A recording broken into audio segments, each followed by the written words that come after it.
too am a little scared of my robes sometimes. We found ourselves on the second week of Advent this week, a week of love traditionally in the Methodist tradition. We focus on the expectation of God's love in the coming of Christ. And sometimes love takes on almost a ridiculous tone. I'm going to be in a wedding next week and was out with the groom this last weekend talking about that, and that just reminded me of all the different weddings I've been a part of. Fortunately or unfortunately, depending on how you view weddings, I'm a part of a lot of them. And there's been some very ridiculous things done in the name of love. There have been some amazing things too, but there's been some ridiculous things. We had one wedding I did a little over a year ago, and they wanted to get married under one of the oldest and largest oak trees in Texas. And if you're looking for one, the third, not the first or second, I guess they were busy that weekend, but the third oldest oak tree in Texas is in Blum, Texas. You'd be forgiven if you don't know where Blum, Texas is, but it is about 2.5 hours that way, in the middle of nowhere. Not too far from, I believe, a lake of some sort. I can't remember the name off the top of my head, but I did this wedding in Blum. And it was a very long ceremony. The husband is Hispanic and Catholic, so we had some Hispanic and Catholic elements, a lasso ceremony, if you're accustomed to those in a wedding.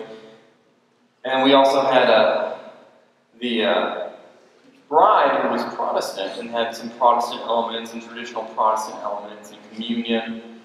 And we went out to Blum and we went through the night before rehearsal. Not uncommon. We stood under the oak tree right after it rained and it was all muddy and we all sunk in the mud during the rehearsal. We should have took that as a sign, but we didn't. So we returned the next day for the wedding. And at the rehearsal, we heard a slight buzzing in the air, nothing crazy. When we had the wedding under this giant oak tree, there were nothing but bees just swarming everywhere. And I remember conducting this wedding, and you hold this big black book, the Book of Worship, and you're reading out the liturgy, and I remember bees landing on me. And as the wedding persisted, they got worse and worse, and there were more and more bees. And we get to the point of doing communion, and we pull out the communion chalice, and just the wedding party was taking communion, not the whole congregation, which I was so thankful for. And we pull out the communion chalice, which is covered until you do communion for various symbolic reasons. We pull it out, and put it down on the altar in front of me. I pull off the cover, and immediately bees. It is almost like a comical thing from a movie. Bees just all over the chalice and all over the juice. And they still insisted on doing communion. I stopped and I looked at both of them and they nodded in approval. And so I lifted up the cup and I blessed it through communion. Lifted up the bread, blessed the bread, and I came back and I passed the cup. And when you do communion for some small wedding parties like this, they want to do what's known as common cup. So they all want to drink from the same cup and eat of the same loaf. Literally drink from the same cup. And I have this cup I'm holding, this chalice, and it's covered in bees. And I offer it to the bride, and I have to sweep the bees off of it. I lift up her veil, I have to sweep the bees off of her veil, lift it up so she can take communion. And she has to brush bees away then already too, to take communion, do the same with the groom. And set it back down. And the whole service, at that point on, was covered in bees. I keep bringing this up for one simple fact. I am utterly terrified of flying insects. There are literally 3 things other than flying that terrify me, and that's snakes and spiders and flying insects. And the whole time in this service, in the back of my mind is running through the simple phrase, oh, please don't let one sting me. Oh, please don't let one sting me. And I'm not proud to admit But towards the end of the service, one of the bridesmaids was stung and had to leave the wedding. And then my "please don't sting me" intensified. And at that point, I was also like, at least it wasn't me.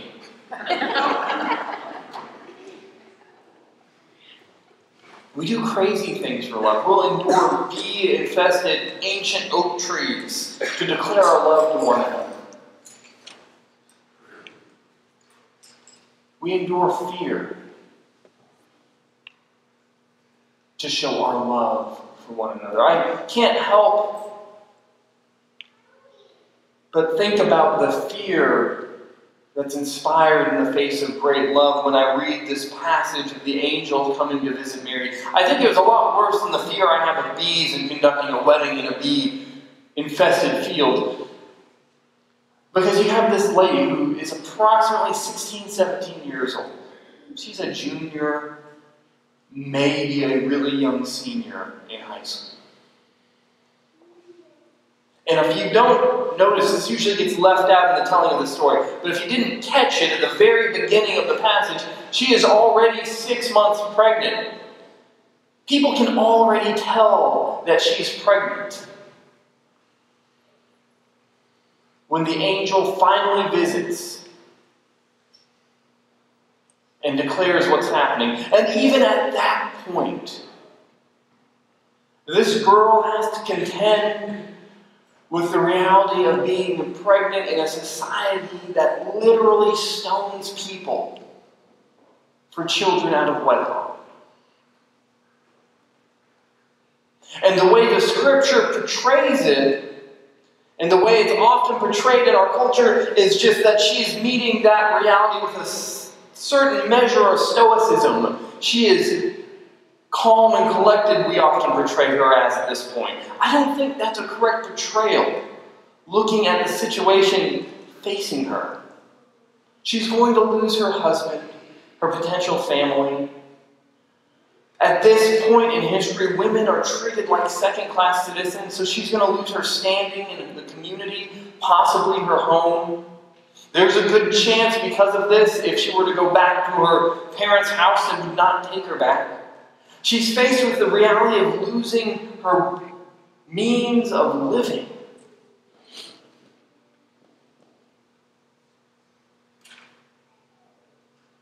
She's faced with a great deal of fear.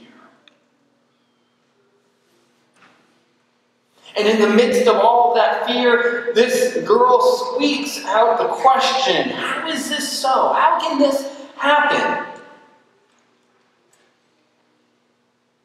How will this come to pass?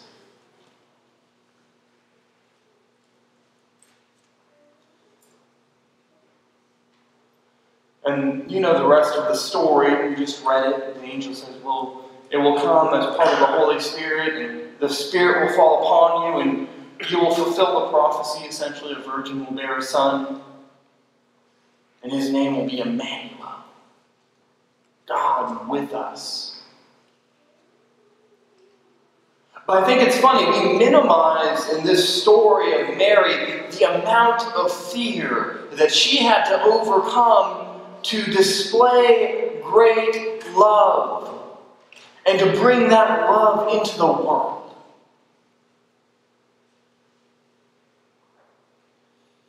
It wasn't just some stoic 30-year-old girl, as we often portray her, that was visited by an angel and everything just worked out. It's so much easier to read it. There's no anxiety, there's no pressure when you read it backwards from the conclusion of the story, looking with your hindsight, which is always 20/20. But there in the moment, there was none of that. There was no reassurance. All she had to go on was faith in the face of that fear of losing everything.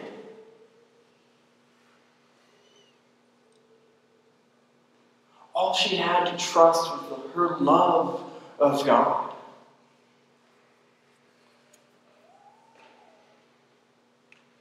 That way she could bring the greatest life into the world. And it's a really funny thing, this dichotomy between love and fear. They're almost mutually exclusive. You can't really have one and have the other. Although she was filled with fear, it was her love of God and the hope that it inspired that drove out that fear, that made Mary the one who was able to bear the Christ child. The fact that in the face of all of this fear, she could say what she said in verse 38, I am the Lord's servant. Let it be with me just as you have said. And how many times are we as people encountered with fear? Something more serious than a fear of bees. How many times are we encountered with fear and we succumb to it? We let that fear pressure us into making a choice. How many times do we let fear control us? See, perfect love, the love that Christ is bringing into the world, the love that we expect at Advent, drives out fear. Perfect love excludes fear from controlling us because that love allows us to trust God more fully in a perfect way. That love drives out fear because we realize that whatever the circumstances, like Mary, God will be with us there in the muck and the mire of this life. We know that with perfect love, God will show up. It doesn't mean that God will give us everything we want and God will make it all right in the end, or God will grant us every wish and desire of our heart. As we shared with the kids this morning, God isn't the mystical Santa Claus who gives us every gift we desire. No, sometimes God is like our parents.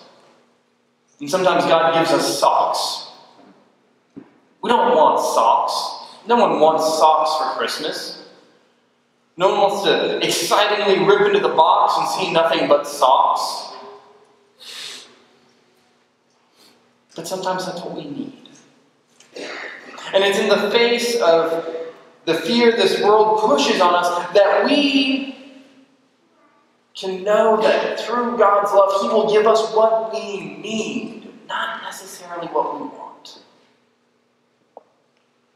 And that through that love, He will take care of us. Which doesn't sound exciting. That's not the thing that inspires people. People want to hear about the exciting, great thing, the new biggest thing. At Christmas, we want the flashiest new present. The kind of love that God is talking about, this perfect love that drives fear out completely, is love that provides for you. It's love that meets your needs, not your desires. Similar to a parent buying the first car for a child, they don't go out and they don't buy the nicest, newest Ferrari. They don't go buy a brand new sports car and give that to their child. Some people do. Most of them I've talked to regretted that decision. But they give them the old beat-up pickup truck. They give them the old hand-me-down car that's passed from mom to dad to so-and-so to distant cousin, uncle. Now you get it because it barely runs and it won't get you to school. Sometimes this love that we talk about coming from God isn't a magical vending machine. It is what we need. Sometimes this love is a practical thing. Something that just does what it needs to do. We don't all need to work grand miracles sometimes. Sometimes the only miracle we need is that when we're afraid of facing our day, when we're afraid of what's going to happen at work or how we're going to pay these bills, sometimes the only miracle we need is when we're afraid that we might be a disappointment. God comes alongside us and reminds us gently of His love. And that everything in the end will be okay. I didn't say perfect. I didn't say amazing. I didn't say it was going to be a party. But in the end, it will work out. And Mary, if you read a little further, experiences this kind of love from God. God says this is going to happen. You're going to bear this child. His name will be Emmanuel. It will be God with His people. And then immediately, what happens? Herod issues a decree. They have to flee to Egypt. Or even you could back up a little bit before that. What happens right after that? Just a few months later, on the night He's to be delivered, they can't even find a room at the inn. This isn't the miracle-working God that we like to dream up, who's going to grant every lottery ticket a victory in the next drawing. It's not the kind of vending machine God that gives everyone a brand new car and lets everyone win a Wheel of Fortune. Not giving us always the flashiest and the fanciest gift. Because I can guarantee you, as Mary had to deliver a child in a stable, in a barn, with cattle, she was probably experiencing the same feeling I felt when I opened socks for the 7th time in a row as my first Christmas present. But when she looked back, the indignation she felt was replaced by the realization that in those moments, she was provided for. In those moments, God's perfect love drove out fear and gave her exactly what she needed. Not what she wanted, but what she needed. And in the same way we approach Christmas every year in this season of Advent, all wanting different things, all afraid of different things, all worrying about different things. But all we have to do is look to Mary and realize that fear and that worry and that anxiety and stress is unwarranted. It's not needed.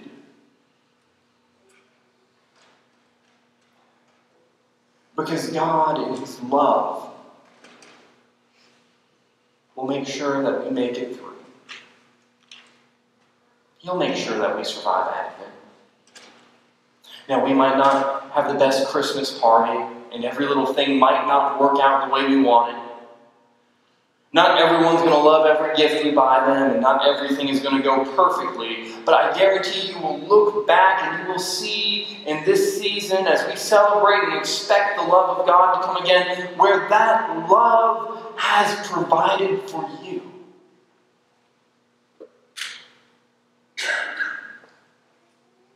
Where that love has lifted you up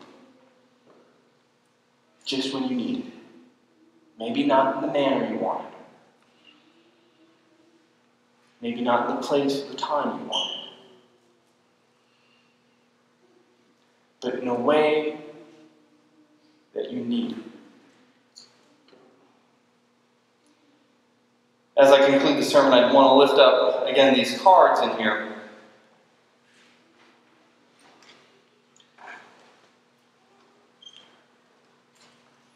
We often think when we come to Christmas that the best way to show love is buying a gift. But I think the best way to do that is actually sharing a message of encouragement.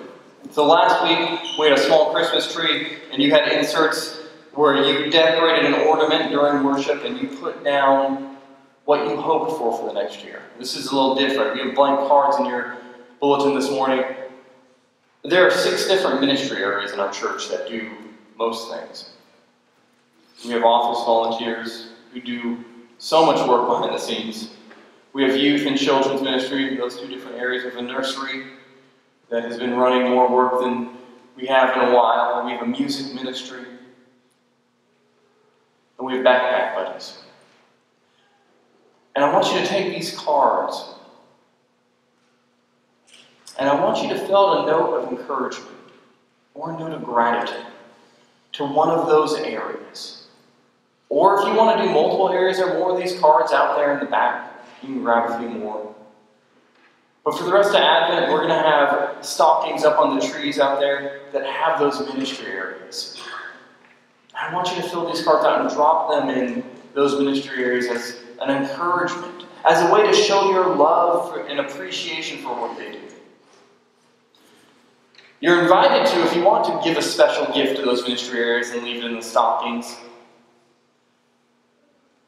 But in reality, your good words, your gratitude and your appreciation, the love that you show is the real gift. So I encourage you to fill those out and drop them in there. Also, if you brought a gift for our backpack buddies, I know that Judy had requested Slim Jims and cheese. But you can leave those below the tree out in the narthex throughout the rest of the season as a way to show our love to that ministry. Like I said, fear, anxiety, stress, and all of the horrible things that come with this season press upon us. They press upon the ministries of the church. With your kind words, you can be the same kind of encouraging love that our God was to Mary. And the same stress of the season pressed upon her. In the name of the Father, the Son, and the Holy Spirit. Amen.